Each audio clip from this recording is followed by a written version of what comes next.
Socialist, and you hate private property ownership.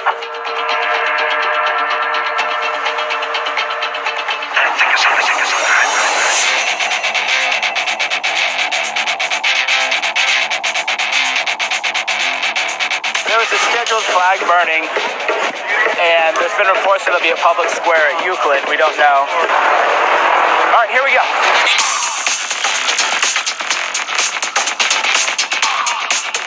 I'd gotten the suspicion, based on pictures I had seen of various crowds, that the media wasn't telling the full story.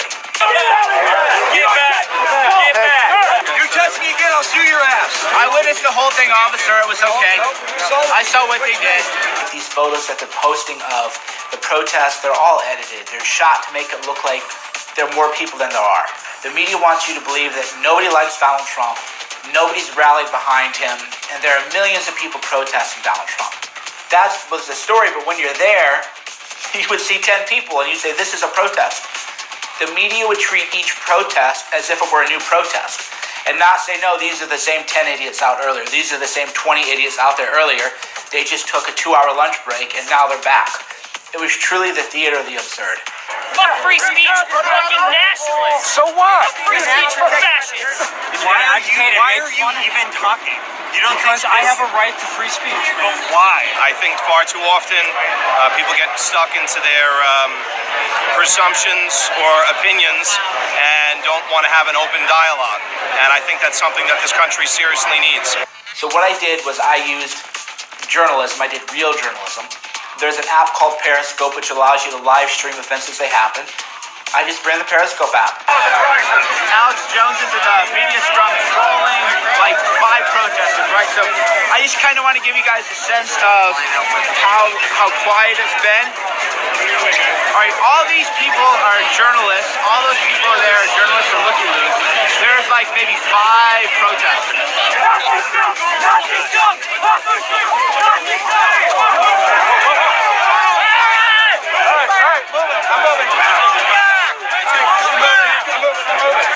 I just witnessed Alex Jones of InfoWars be attacked by left-wing activists. And it really started to wake people up. A lot of people who actually maybe had a different conception of me or had a bias against me thought, wow, I'm going to watch my stuff anyway because he's the only one telling the truth. Alex Jones was walking with the megaphone, calling them globalists, speaking out against Hillary, and he approached the group, but he was very peaceful, no disrespect at all, and the ferals, the left-wingers, the social justice warriors, stormed down, attacked him. I was right in the middle. If you watch the Periscope, you see it just start to shake, right? Because I was in the mix. The police come in to restore order. They were grabbing us, shoving us out of the way. If the media says that was brutality, that's a lie. My glasses were actually knocked off. I was almost on the ground because they said back away. They had to get in to break the fight up. And any media reports about police brutality at this event, at Public Square, at the RNC and CLE are complete, total lies. I don't edit, I don't play gotcha, I don't play checkmate. I don't care who you support. You can be for Bernie, you can be for Hillary, you can be for Trump, you can be for Ted Cruz, you can be for Gary Johnson. That isn't my point. I want to bring back real journalism to the people. There just aren't that many protesters, that's the thing. So this is, for example, another protest. It's all cops and then like 4 or 5 agitators. It's boring. The end of the RNC was, to be honest, a little anticlimactic. And we have SJWs they're finally taking a bath. People were expecting massive protests. They are tired of violence. Every time there was a protest, people would kind of run to look at it. Again, 10, 20 people there, and people would roll their eyes. I'm very proud of them for bathing. The media played that up and said there's such division at the RNC. There's so much divisiveness. Trump is so divisive. Actually, the vibe at the RNC was very cool. There's Cassandra. How you doing, Cassandra? I got recognized many times by people who were pro-Trump supporters, Yeah. Oh, thank you. people who weren't.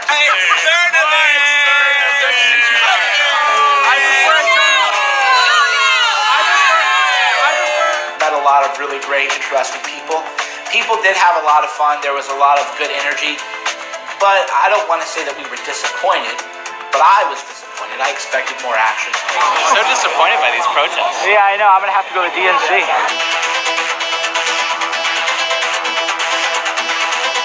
I went to the DNC even though the RNC had been boring. I expected the DNC to be boring. It was anything but.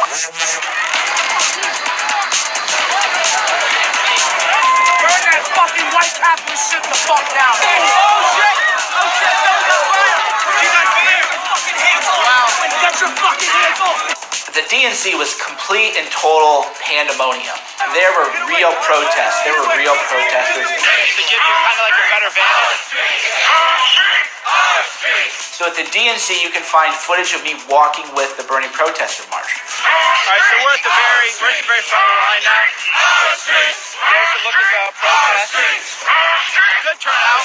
And it was an amazing experience for a number of reasons. One is, I saw this big, huge group of people marching, and I go, wow, this is a real protest. You can smell a lot of weed, that's for sure. As we're walking with the one protesters, 1,200 people or so, I see a huge police barricade, and I go, There's a huge police barricade ahead. You can't really see it yet. uh-oh, is this going to be a big clash with the police? So what do you think is going to happen once we get up to that barricade? Is that sort of... I thought that was the first march that went through. Oh, is that what it is? Yeah. Okay. Yeah, they got a little head start on us. Okay. So we weren't actually marching to a police barricade. We were marching to the partition between the second protest. So as we marched, there is another large group of Bernie protesters, maybe another 1,500 people. That's a whole different one. Okay, that's one. That's another one. That's two. I'm like a kid in a candy store. I was so bored at the RNC because there weren't any protests, and now I'm like, there are protests everywhere. And people were marching from City Hall in Philadelphia to Franklin Delano Roosevelt Park. There's a lot of people here. We're just people everywhere. The RNC, there was 120 protesters in total. When you went to a protest, it was just all cops and media and everybody else. You can't even walk through these, and there's still a march going on. This isn't even like the march. This is just one part over by the convention center, right? Everywhere you look, check this shit out. The first day I counted between 5,000 people. Some estimates put it at 10,000 people. All right, 360. Right? That's everywhere, okay? Everywhere. And you know what I didn't see? In life, a lot of times it's what you don't see. Media wasn't there. Well, here we are. Okay? There's not even one journalist here, except for me. I couldn't believe it. CNN, NBC, MSNBC, no journalistic outlet was there covering this massive protest with the DNC. Meanwhile, when 10 people would show up at the RNC, you would have 100 journalists and photographers there. So the delegates are taking the walk of shame. The delegates behind the wall.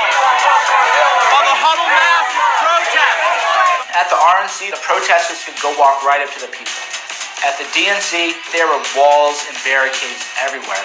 What are they afraid of? Yeah, what are they afraid of, right? It's like, where's the criminals? Not her. So at one point, the protesters, they either breached the wall or tore down the wall, or the police had to come through the wall. There are multiple flag burnings. Burn that shit down! Burn it! So there was like drama where some people didn't want the flag to be burned, some people did. There was some shoving going on. Get your fucking hands off! Wow! Get your fucking hands off! The media wanted to say the Democratic National Convention was united, the RNC was divided. So right here, this guy's pro-Hillary. Media everywhere.